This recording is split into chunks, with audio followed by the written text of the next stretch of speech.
So hello guys, and we're Austin and you're watching Tech Metrics. അപ്പോൾ ഇന്നത്തെ വീഡിയോയിൽ നമ്മൾ നോക്കാൻ പോകുന്നത് ഗാലക്സി S9ഉം S9 പ്ലസിനെ കുറിച്ച് നിങ്ങൾ അറിഞ്ഞിരിക്കേണ്ട കുറച്ച് കാര്യങ്ങളാണ്.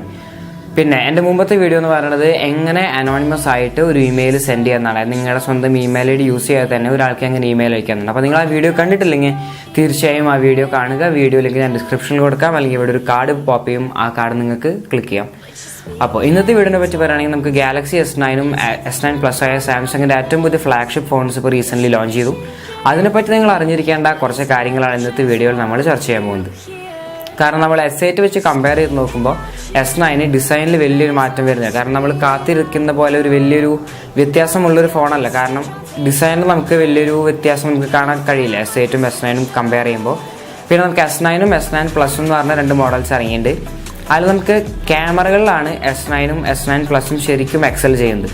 അപ്പോൾ S9 പ്ലസിനെ പറ്റി പറയുകയാണെങ്കിൽ S9 പ്ലസിന് ഇപ്പോൾ ഡുവൽ ക്യാമറയാണ് കൊടുത്തുള്ളത്, പക്ഷേ S9 സിംഗിൾ ക്യാമറയാണ്.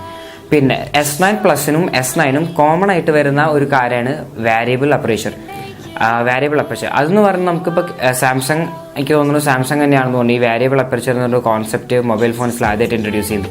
അതെന്ന് പറഞ്ഞു കഴിഞ്ഞാൽ വാരിയബിൾ അപ്പർച്ചർ യൂസ് ചെയ്ത് നമുക്ക് ലോ ലൈറ്റിൽ അടിപൊളി ഇമേജസ് എടുക്കാൻ സാധിക്കും.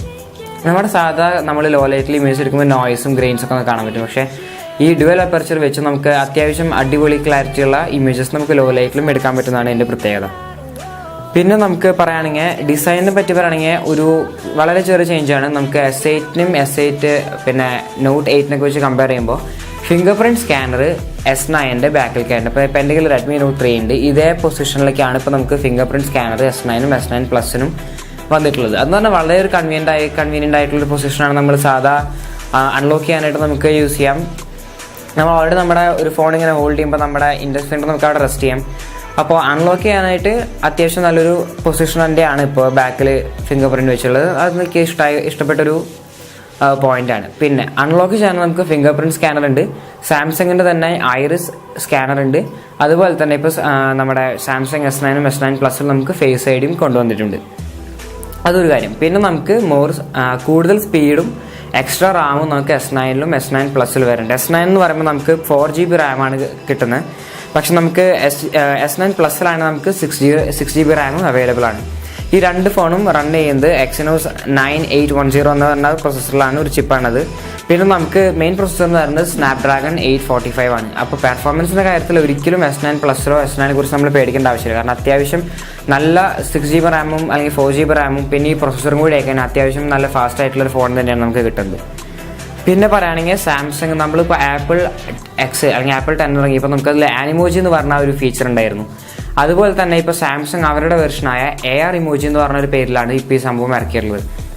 സിമിലർ സാധനമാണ്. നമ്മുടെ മുഖം ഇതിൽ സ്കാൻ ചെയ്യുന്നു, അതിനുശേഷം നമ്മളൊരു ആനിമേറ്റഡ് കാർട്ടൂൺ ക്യാരക്ടർ ഉണ്ടാക്കി നമുക്കത് ഇമോജി ആയിട്ട് യൂസ് ചെയ്യാം. പക്ഷെ ഞാൻ പറയുകയാണെങ്കിൽ നമ്മളിപ്പോൾ ആദ്യത്തെ കുറച്ച് നാൾ നമ്മളിപ്പോൾ ഈ ആനിമോജി അല്ലെങ്കിൽ AR ഇമോജി ഒക്കെ നമ്മൾ യൂസ് ചെയ്യും. പക്ഷെ നമ്മൾ സ്ഥിരം ഒരു ഇമോജി ആയിട്ട് നമ്മളിത് യൂസ് ചെയ്യാൻ ചാൻസ് കുറവാണെന്ന് തോന്നുന്നു.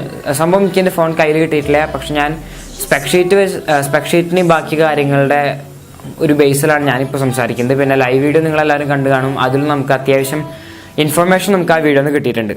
പിന്നെ പറയുകയാണെങ്കിൽ ഡിസൈനിൻ്റെ കാര്യത്തിൽ നമുക്ക് വലിയ ചേഞ്ച് ഒന്നും വരുന്നില്ല. ഏകദേശം ഡിസ്പ്ലേയുടെ കാര്യം നമുക്ക് ക്വാഡ് HD കർവ്ഡ് ഡിസ്പ്ലേ ആണ്, സൂപ്പർ AMOLED ഡിസ്പ്ലേയുടെ വരുന്നത്. ഇൻഫിനിറ്റി ഡിസ്പ്ലേ ആണ് രണ്ട് ഫോണിനും. പിന്നെ നമ്മുടെ S9 ആണെങ്കിൽ നമുക്ക് 5.8 ഇഞ്ചും S9 പ്ലസിലാണെങ്കിൽ 6.2 ഇഞ്ചാണ് വരുന്നത്. അപ്പോൾ S9 പ്ലസ് കമ്പാരിറ്റീവ്ലി S9നേക്കാളും കുറച്ചുകൂടി സ്ക്രീൻ സൈസിൽ ഫോൺ വലുപ്പമുണ്ട്. അപ്പോൾ അതൊന്ന് ചിന്തിക്കാവുന്നൊരു കാര്യമാണ്.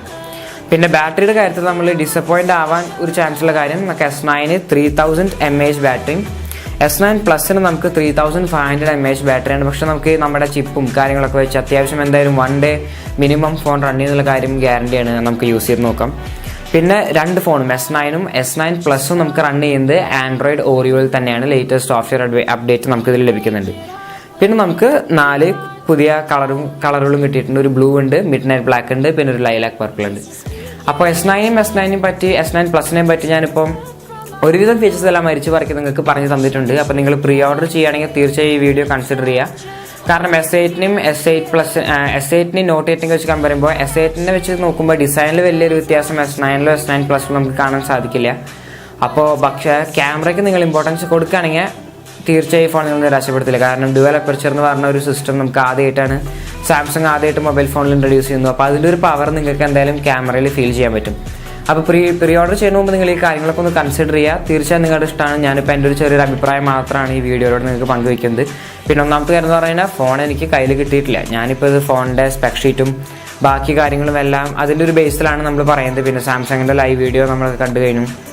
അതിൻ്റെ എല്ലാത്തിൻ്റെ ഒരു ബേസിലാണ് ഞാനിപ്പോൾ ഈ വീഡിയോ പ്രിപ്പയർ ചെയ്തിരിക്കുന്നത്. അപ്പോൾ ഈ വീഡിയോ ഇഷ്ടപ്പെട്ടെങ്കിൽ തീർച്ചയായും ലൈക്ക് ചെയ്യുക, ചാനൽ സബ്സ്ക്രൈബ് ചെയ്യുക, ഫ്രണ്ട്സിനായിട്ട് ഈ ചാനൽ വീഡിയോസും എല്ലാം ഷെയർ ചെയ്യുക.